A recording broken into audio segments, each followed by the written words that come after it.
पतरस द्वारा अपने कार्य का स्पष्टीकरण। फिर प्रेरितों और भाइयों ने जो यहूदिया में थे सुना और अन्य जातियों ने भी परमेश्वर का वचन मान लिया। अतः जब पतरस यरूशलेम में आया तो खतना किए हुए लोग उससे वाद विवाद करने लगे। तूने खतना रहित लोगों के यहाँ जाकर उनके साथ खाया।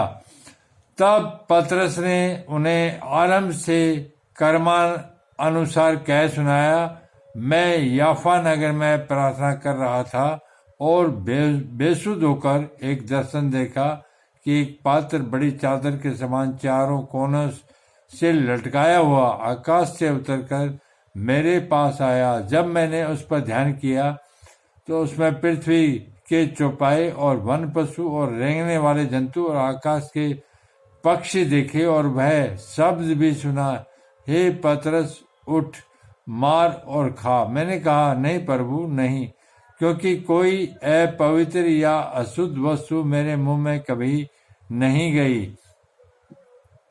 इसके उत्तर में आकाश से दूसरी बार शब्द हुआ, जो कुछ परमेश्वर ने शुद्ध ठहराया है उसे अशुद्ध मत कहे।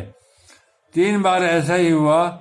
तब सब कुछ फिर आकाश का खींच लिया गया और देखो, तुरंत 3 मनुष्य जो कैसरिया ने मेरे पास भेजे गए थे उस घर पर जिसमें हम थे आ खड़े हुए।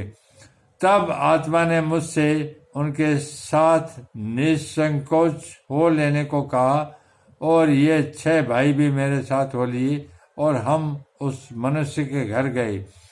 उसने हमें बताया कि उसने एक स्वर्गदूत को अपने घर में खड़ा देखा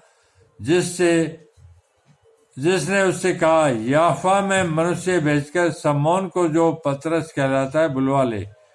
वह तुझसे ऐसी बातें कहेगा जिसके द्वारा तू और तेरा सारा घराना उद्धार पाएगा।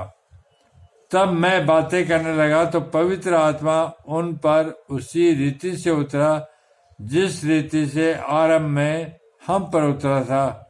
तब मुझे प्रभु का यह वचन स्मरण आया जो उसने कहा था, यूहन्ना ने तो पानी से बपतिस्मा दिया, परंतु तुम पवित्र आत्मा से बपतिस्मा पाओगे। अतः जब परमेश्वर ने उन्हें भी वही दान दिया जो हमें प्रभु यीशु मसीह पर विश्वास करने से मिला था, तो मैं कौन था जो परमेश्वर को रोक सकता था। यह सुनकर वे चुप रहे और परमेश्वर की बड़ाई करने लगे।